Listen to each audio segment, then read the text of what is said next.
초대형 슈퍼태풍 라가사. 폭풍의 왕이 몰려온다. 아시아 전역을 뒤흔드는 재앙의 그림자. 태풍 18호 라가사가 그 위용을 드러내며 북상하고 있다. 올해 발생한 태풍 가운데 최강 크기와 세력 모두에서 슈퍼태풍으로 불리는 라가사는 이미 중국 기상당국으로부터 폭풍의 왕이라는 이름을 얻었다. 단순한 자연현상을 넘어 이 태풍은 아시아 전역의 정치, 경제, 사회적 일상을 뒤흔드는 초유의 위기 요인으로 떠오르고 있다. 연이은 충격. 17호 지나자마자 18호. 불과 며칠 전 홍콩은 17호 태풍의 직격탄을 맞았다. 도심 곳곳이 침수되고 공공교통망은 마비 상태에 빠졌다. 그런데 숨 돌릴 틈도 없이 다시 라가사가 접근 중이다. 짧은 간격으로 몰아치는 태풍의 연쇄 공격은 주민들의 불안감을 극도로 키우고 있다. 홍콩은 이미 전학년 휴교령을 내렸고 세계적 허브인 홍콩 국제공항은 36시간 폐쇄라는 초강경 조치를 취했다. 이는 단순한 기상 대응을 넘어 글로벌 물류 금융 흐름에도 직격탄을 날리는 사태다. 마카오 카지노 올스톱. 경제적 손실은 천문학적이다. 태풍의 여파는 인근 마카오에도 미쳤다. 세계적 관광 중심지이자 카지노의 도시 마카오는 태풍 영향으로 모든 카지노를 폐쇄하는 초강수를 두었다. 관광 도박 산업에 하루 수천억 원이 움직이는 마카오 경제에서 이 조치가 의미하는 바는 단순한 하루 손실이 아니다. 이는 곧 지역 경제 전반의 마비를 뜻한다. 트리플 태풍, 아시아의 재앙 시나리오. 더 큰 문제는 현재 아시아 해역에 동시에 활동 중인 트리플 태풍 상황이다. 하나의 태풍도 국가 기반을 뒤흔드는데 세 개의 태풍이 얽혀 각기 다른 진로와 파급 효과를 만들고 있다. 전문가들은 이 변칙적인 경로가 기후위기 시대의 새로운 경고 신호라로 분석한다.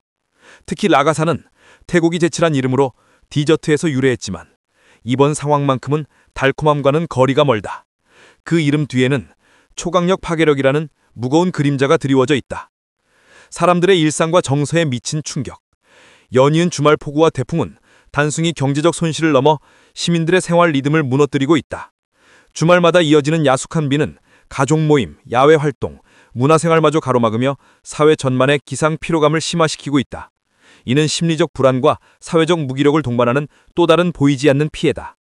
라가사 이후 잠시 주어질 선물 같은 가을. 전문가들은 이번 태풍이 물러난 뒤에는 비교적 맑고 쾌청한 가을 날씨가 이어질 것으로 전망한다. 그러나 이는 잠깐의 휴식일 뿐, 기후위기가 심화되는 현실 속에서 언제든지 새로운 태풍 폭우가 들이닥칠 수 있다는 점을 잊어서는 안 된다. 결론. 폭풍은 기후위기의 경고음이다. 라가사의 위력은 단순한 자연재해를 넘어 기후위기의 민낯을 보여준다. 태풍은 더 거대해지고 더 빈번해지며 더 예측 불가해지고 있다. 지금 아시아가 직면한 현실은 명확하다. 우리는 더 이상 과거의 날씨 패턴에 안주할 수 없다. 라가사가 지나간 후 맑은 하늘이 찾아온다 해도 그 맑음은 결코 평온이 아니라 또 다른 폭풍 전야의 신호일 수 있다. 이제 필요한 것은 재난 대응체계 강화와 더불어 기후위기 시대에 맞는 근본적 준비다. 한반도 초대형 재앙 시나리오. 라가사 북상 후 한반도 기후 대혼돈. 슈퍼태풍 라가사가 홍콩 마카오를 휩쓸고 난 뒤 한반도 역시 예외될 수 없다. 기상 전문가들은 이번 태풍과 북쪽에서 내려오는 시베리아 한기가 충돌하면서 한국은 폭풍, 홍수, 산사태, 해일이 동시에 덮칠 수 있는 복합 재난 상황에 직면할 것이라고 경고한다. 수도권, 서울, 인천, 경기, 침수도 시해악몽. 서울은 200mm 이상의 집중호우가 짧은 시간에 쏟아지며 도심 저지대 침수 우려, 지하철 도로 일부 구간 마비 가능성, 인천 서해안의 폭풍 해일 경고, 인천항 열안부두 침수, 항공, 해운, 항로 대혼란 예상, 경기 북부 한강 수위 급상승, 중첩된 지류 범람 위험, 강원도 산사태와 고립 위험, 동해안 5m 이상 고파도가 해안도로를 삼킬 전망, 산간 지역은 이미 포화된 집안에 300mm 이상의 폭우가 추가로 쏟아지면 대규모 산사태와 토성류 발생 가능성, 영동 지역은 강풍과 폭우가 겹쳐 수십 개 마을이 단절 우려, 충청권 폭풍의 통로, 대전 세종도심 빗물 배수 능력 한계 초과, 도로 곧 침수 예상, 충북 충주댐 소양강댐 방류시, 중부 내륙 하천 범람 위험, 충남 서해 연안의 강풍과 폭풍의 일, 태안 서산 등 어촌 피해 우려, 영남권 태풍 직격 플러스 해일 시나리오, 부산 초속 40m 안팎의 강풍과 해일이 겹쳐 해운대 광안 일대 침수 가능, 항만 및 국제공항 마비 경고. 울산 산업단지 정전 침수 시 자동차 철강 생산 차질. 경남 내륙 산악지역 폭우로 하천 범람 산사태 다발 위험. 호남권 폭우와 농경지 침수. 전북 만경강 동진강 범람 경고. 저지대 농경지 대규모 침수 가능. 전남 해안지역 돌풍과 강풍 피해. 여수 목포 항구 기능 중단. 광주 단기간 폭우로 도심 침수. 전력망 불안정 가능. 제주도 고립된 섬 재앙의 심장부. 태풍 직접 영향권. 하루 500mm 폭우와 순간 풍속 50m 이상 돌풍 예상. 한라산 남사면 대규모 산사태. 해안도로 파도에 삼켜짐. 항공 및 해상 모두 마비. 섬 전체가 완전 고립될 위험. 전문가 경고. 이번은 단순한 태풍이 아니다. 라가사 이후 찾아올 한반도의 기상은 단순한 자연현상이 아닌 기후위기 시대의 경고이다.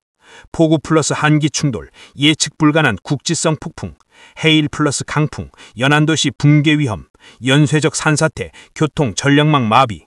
결론, 지금은 대비하는 자만이 살아남는다. 한반도는 이번 주말부터 초대형 복합의 문턱에 들어선다. 지금 필요한 것은 정부 지자체의 긴급 대응책 가동, 그리고 시민 개개인의 철저한 대비와 경각심이다. 올해 발생한 태풍 중 최강으로 불리는 18호 라가사가 북상하며 한반도 전역을 긴장시키고 있다. 크기와 세력 모두 슈퍼태풍이라고 불릴 만큼 강력한 이 태풍은 이미 중국 기상당국으로부터 북풍의 왕이라는 별칭을 얻었다. 홍콩과 마카오를 마비시킨 라가사의 위력은 결코 먼 이야기가 아니다. 불과 며칠 전 홍콩은 태풍 17호의 피해에서 벗어나지도 못한 채 다시 한번 라가사의 직격탄을 맞았다. 전학년 휴교, 국제공항 36시간 폐쇄라는 전례 없는 조치가 내려졌고 아시아 경제는 순식간에 얼어붙었다. 문제는 이제 이 거대한 폭풍이 한반도를 향하고 있다는 사실이다. 기상 전문가들은 라가사가 북쪽에서 내려오는 시베리아 한기와 충돌하면서 전국 동시다발적 기상 대혼란을 불러올 것이라고 경고한다. 단순히 폭우만이 아니라 홍수, 산사태, 해일, 정전이 한꺼번에 발생하는 복합재난이 현실화될 수 있다는 것이다. 수도권은 한강 수위가 급격히 상승하고 중첩된 탄천 등이 범람하면서 도심 침수 위험이 높아진다. 지하철역과 도로가 물에 잠기고 전력망이 마비되면 서울은 순식간에 물의 도시로 변할 수 있다. 강원 영동 지역은 이미 포화된 지반 위에 300mm가 넘는 폭우가 더해져 대규모 산사태와 토속류가 발생할 가능성이 높다. 동해안은 5m를 넘는 초대형 파도가 해안을 집어삼킬 전망이다. 중청 지역은 댐 방류와 집중호우가 겹치며 강과 하천이 범람할 수 있다. 충주댐, 소양강댐의 수위 조절이 이어질 경우 중부 내륙 전역이 거대한 물길로 변할 가능성이 있다. 영남권은 태풍의 직격탄이 우려된다. 부산 해운대와 광안리는 폭풍 해일이 덮칠 수 있고 순간 풍속 초속 40m의 강풍이 산업단지를 강타한다면 울산의 자동차 철강 산업은 생산 차질에 빠질 수밖에 없다. 호남 지역 역시 농경지 침수와 도심 침수가 동시에 이어질 수 있다. 전북 만경강과 동진강이 범람하면 저지대 마을은 순식간에 물에 잠기고 광주는 단기간의 폭우로 도시 기능이 마비될 수 있다. 가장 먼저 타격을 받는 것은 제주도다. 하루 500mm가 넘는 폭우와 초속 50m의 돌풍이 한라산 남사면의 대규모 산사태를 불러오고 해안도로는 거센 파도에 삼켜질 수 있다. 항공편과 여객선이 끊기면 제주도는 사실상 외부와 단절된 고립된 섬이 될 것이다. 이처럼 한반도 전역을 뒤흔들 라가사는 단순한 태풍이 아니다. 기후위기 시대에 자연이 보내는 경고의 종소리다. 폭풍이 지나간 뒤 잠시 맑은 가을 하늘이 찾아온다 해도 그것은 평온이 아니라 또 다른 재앙의 전야일 수 있다. 지금 우리에게 필요한 것은 안일한 낙관이 아니라 철저한 대비다. 정부와 지자체는 재난 대응 체계를 가동해야 하며 국민 개개인은 비상식량과 대피 경로를 확인하고 지자체 안내방송에 귀를 기울여야 한다. 라가사가 남긴 메시지는 분명하다. 지금은 대비하는 자만이 살아남는 시간이다.